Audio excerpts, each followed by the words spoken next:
سینے کے اندر ایک نوجوان تھا، بلا کا حسین، دوشیزائیں اس کے حسن پر بے پناہ لٹو تھیں۔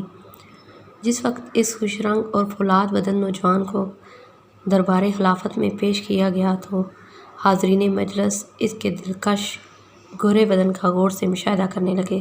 اس جوان کا قدرے بڑا سر، خوبصورت چوڑی پیشانی اور اس پر لٹکے ہوئے خمدار سیاہی ہلکی باریک بوئیں، دراز پلکیں، سرمگی آنکھیں، خوشنما رخسار، نازک ہونٹ اور اولوں جیسے شفاف دندان اور خوشنما دبلا پیٹ اور چوڑا سینہ اور چاند سے بڑھ کر چہرہ دیکھنے والوں کی آنکھوں کو حیران و پریشان کر رہا تھا۔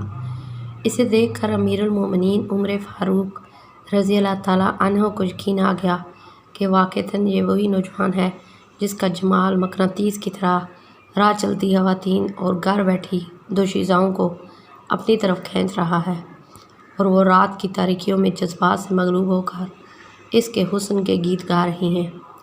آپ نے خواتین کو اس کے دل ربا حسن کے فتنے سے بچانے کے لیے اس کا سر مونڈنے کا حکم دیا۔ اس بیچارے کو بارگاہ خلافت کا حکم ٹالنے کا یارانہ تھا، اس لیے یہ خجام کے آگے بیٹھ گیا اور اپنا سر منڈوانے لگا تو اس کی پیشانی یوں نمودار ہوئی کہ گویا وہ چاند کا ٹکڑا ہو، اور وہ پہلے سے بھی زیادہ خوبصورت نظر آنے لگا۔ یہ دیکھ کر آپ نے دوسرا حکم جاری کیا کہ اس کے سر پر امامہ پہنایا جائے۔ چنانچہ وہ امامہ پہن کر مزید خوبصورت نظر آنے لگا۔ جب وہ مسجد نبوی میں نماز ادا کرنے کے لیے جاتا تو راہ چلتی خواتین کی نگاہیں اس کی سرمگی آنکھوں پر مرکوز ہونے لگیں اور وہ اس سے گلی کوچوں میں دیکھ کر مبہوت رہ جاتیں۔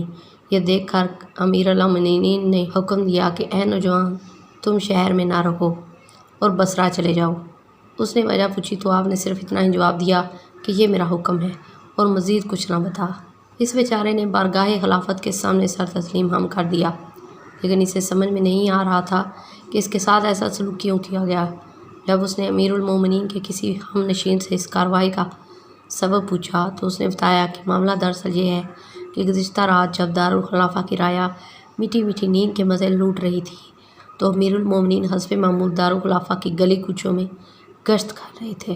نصف شب کے قریب ایک دروازے پر سے ان کا گزر ہوا تو ان کے کانوں میں ایک خاتون کی آواز پڑی جو بڑی پرسوز آواز سے شعروں سے اپنی آرزو کا اظہار کر رہی تھی، اور وہ کہہ رہی تھی کہ بھلا کوئی صورت بن سکتی ہے کہ میں شراب پی سکوں، اور بھلا کوئی صورت نکل سکتی ہے کہ میں نصر بن حجاج کے پاس پہنچ جاؤں، اس نوجوان کے پاس پہنچ جاؤں جو شریف النسل ہے، خوبرو ہے، عزت دار ہے اور ضدی نہیں۔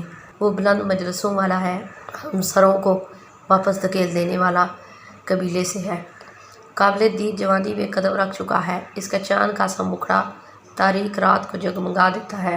جو ہی آپ کے کانوں میں یہ اشعار پڑے تو آپ نے فرمایا، اچھا میرے ہاں اس شہر میں ایسا نوجوان بھی ہے جس کے حسن و جمال کا تذکرہ نوجوان خواتین اپنے پردے میں کر رہی ہیں۔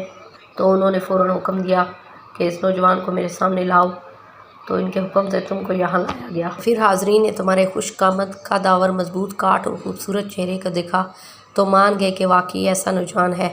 اگر اس کی خوبصورتی کو مصنوعی طریقے سے کم نہ کیا گیا تو خواتین کے بہک جانے کا خطرہ ہے۔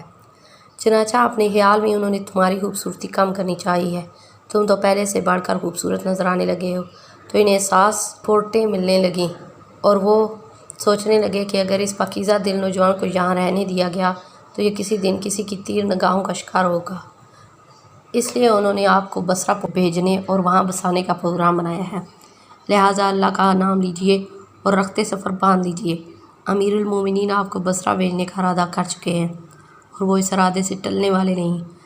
حضرت حجاج سملی کا یہ خوبصورت اور حسین و جمیل بیٹا نصر بن حجاج اپنی بیوہ ماں کا خدمتگار اور آنکھوں کا تارا تھا۔ یہ جب کبھی اس کی نگاہوں سے اوجھل ہو جاتا اس کی آنکھوں میں اندھیرا ہو جاتا تھا اور کھانا پینا بھول جاتی تھی اور اس کے متعلق موہوم خطرات میں گر جاتی، اور جو ہی یہ اس کے سامنے آ جاتا اس کے لیے جہاں روشن ہو جاتا۔ اسے مدینہ چھوڑ کر بصرہ میں جا کر بسنا گوارا تو نہ تھا، لیکن امیر المومنین کے حکم کے سامنے کسی کو دم مارنے کی مجال نہ تھی۔ اس بیچارے نے اپنا دل مضبوط کر کے امیر المومنین سے پوچھا بھی کہ امیر المومنین، میرے خوبصورت ہونے اور خواتین کا میری طرف دیکھنے میں کسی طرح کے قول و فعل کا دخل ہو تو بتائیے، لیکن آپ نے کوئی جواب نہ دیا اور فرمایا، نوجوان، یہ میری انتظامی حکم ہے جو پکا ہے۔ امیر المومنین نے بصرہ کے گورنر کو اسے بصرہ میں گھر مہیا کرنے کا حکم دیا۔ چنانچہ اس نوجوان نے اپنی پیاری والدہ کو اللہ اور پھر اپنے بھائیوں کے سپرد کیا اور پھر اونٹ پر سوار ہو کر طویل و عریض صحرا اور بلند و بالا پہاڑوں کے دوروں کو عبور کرنے لگا اور کئی دنوں کے صحبت برداشت کرنے کے بعد بصرہ پہنچ گیا۔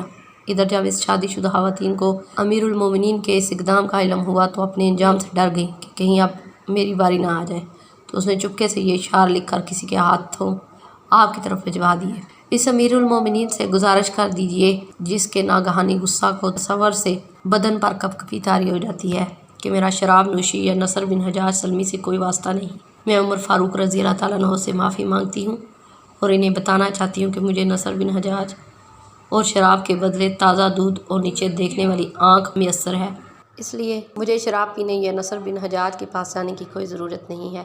میرے عشق کو دوزخ کے خوف نے لگام دے رکھی ہے اور اب وہ اس مقام پر مطمئن اور پرسکون ہو گیا ہے۔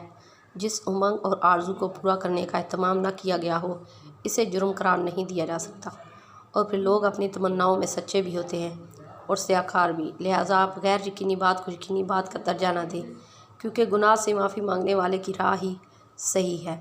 جب امیر المومنین نے یہ اشعار ملاحظہ کیے تو رو دیے اور فرمایا، سب تعریفوں کے لائق اللہ تعالیٰ کی ذات ہے جس کے خوف نے اس خاتون کو ناجائز طریقے سے اپنے نفس کی خواہش پوری کرنے سے روک رکھا ہے۔ نصر بن حجاج سلمہ کے بصرہ میں رہائش پذیر ہونے کے بعد اس کی والدہ اس کی جدائی کے غم میں نڈھال ہو گئی، کیونکہ اس کے اطاعت شار بیٹے نے اسے ضروریات زندگی سے مالا مال کر رکھا تھا اور اپنے والا حجاج کی وفات کے بعد اسے کسی چیز کی کمی نہ آنے دی تھی۔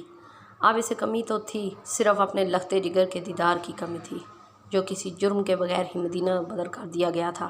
بڑھاپے میں مدینہ منورہ کو چھوڑنا بھی نہیں چاہتی تھی اور نہ ہی اس میں بیٹے کو بزور بازو واپس لانے کی ہمت تھی۔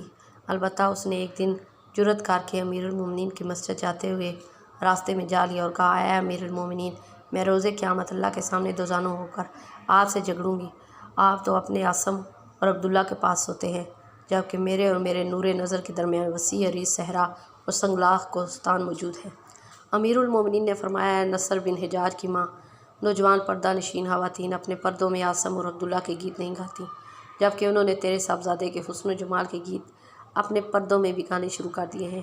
یہ سن کر وہ بوڑھی عورت صبر کے گھونٹ پیتی ہوئی واپس مڑ گئی اور امیر المومنین نماز میں مشغول ہو گئے۔ اس عرصے میں نصر بن حجاج سلمہ کو اپنی بوڑھی والدہ اور مدینہ منورہ کے ساتھیوں کی یاد ستانے لگی، چنانچہ اس نے امیر المومنین سے مدینہ منورہ میں حاضری کی اجازت طلب کرنے کا پروگرام بنایا اور اپنی درخواست کو اشعار کی صورت میں لکھنا شروع کر دیا۔ اتفاق سے ان دنوں حضرت عتبہ بن غزوہ امیر المومنین کا کوئی پیغام لے کر بصرہ تشریف لے آئے اور وہ اپنا کام مکمل کر کے واپس مدینہ منورہ ہونے لگے تو ان کی منادی نے آواز لگائی کہ جو کوئی مدینہ منورہ ڈاک بھیجنا چاہے وہ جلد از جلد اپنی ڈاک ہمارے حوالے کر دے۔ نصر بن حجاج نے اس موقع کو غنیمت جان کر اپنی درخواست لفافے میں بند کر کے ان کے حوالے کر دی۔ چند دنوں کے بعد وہ ڈاک مدینہ منورہ پہنچ گئی۔ جب امیر المومنین نے اپنی ڈاک کھولی تو اس میں سلام مسنون کے بعد بے قصور جلاوطن نصر بن حجاج کے یہ اشعار نظر پڑے، اے امیر المومنین، آپ نے مجھے تو بے توقیر کر کے مدینہ منورہ اور دوستوں میں رہنے سے محروم کر دیا ہے۔ ایسا کرنا آپ کے لیے جائز نہیں تھا۔ میرے متعلق آپ کا تصور محض گمان ہی ہے۔ حقیقت یہ ہے کہ میں بے قصور ہوں اور بعض گمانوں کی تصدیق کرنا بھی گناہ ہے، محض اس بنا پر کہ ستواں ناک والی ایک شب اپنی آرزو کا اظہار کر بیٹھی، حالانکہ میرا حرمین میں قیام ہوا کرتا تھا اور مجھے میرا مرتبہ و مقام اس کی آرزو کی تکمیل کرنے سے روکتا ہے، اور پھر میرے بزرگ کس قدر سچے اور عزت دار تھے اور اسے اس کی نماز اور روزہ اور قومی شرافت بری آرزو کی تکمیل سے روکتی ہے۔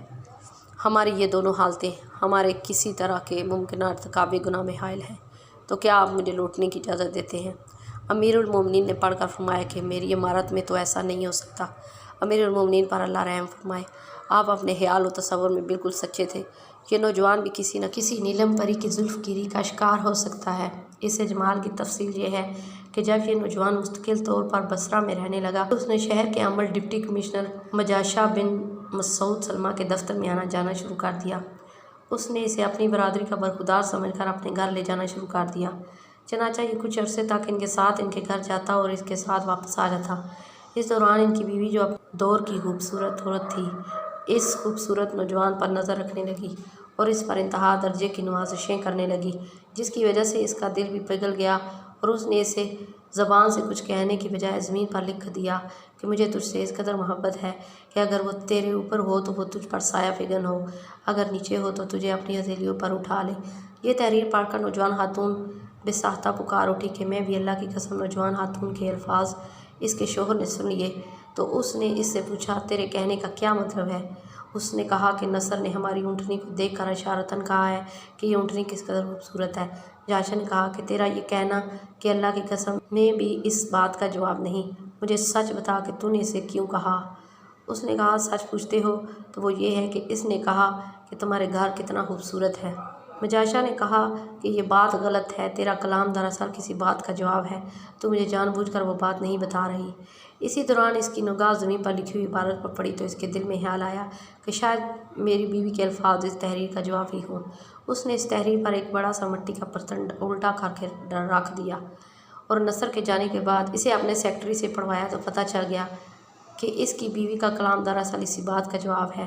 جب نصر بن حجاج کو اپنے اس معاملے کے افشار ہونے کا علم ہوا تو مارے شرم کے زمین میں گڑ گیا اور اسے اپنی اس حرکت پر اتنا افسوس ہوا کہ اسے بستر سے اٹھنے کا یارانہ نہ رہا اور لاغر ہو کر چوزا ہو گیا۔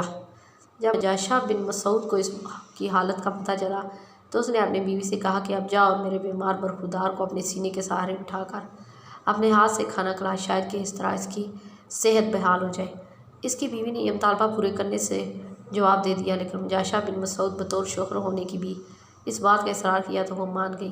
بعد ازاں جاشا نے حضرت ابو موسیٰ اشعری گورنر کوفہ سے اس بات کا تذکرہ کیا تو انہوں نے کہا، بس اسی وجہ سے امیر المومنین نے مدینہ منورہ سے بصرہ بھجوا دیا تھا۔ چنانچہ انہوں نے بصر کو بصر بھجوا دیا جہاں حضرت عثمان بن ابی العاص ثقفی گورنر تھے۔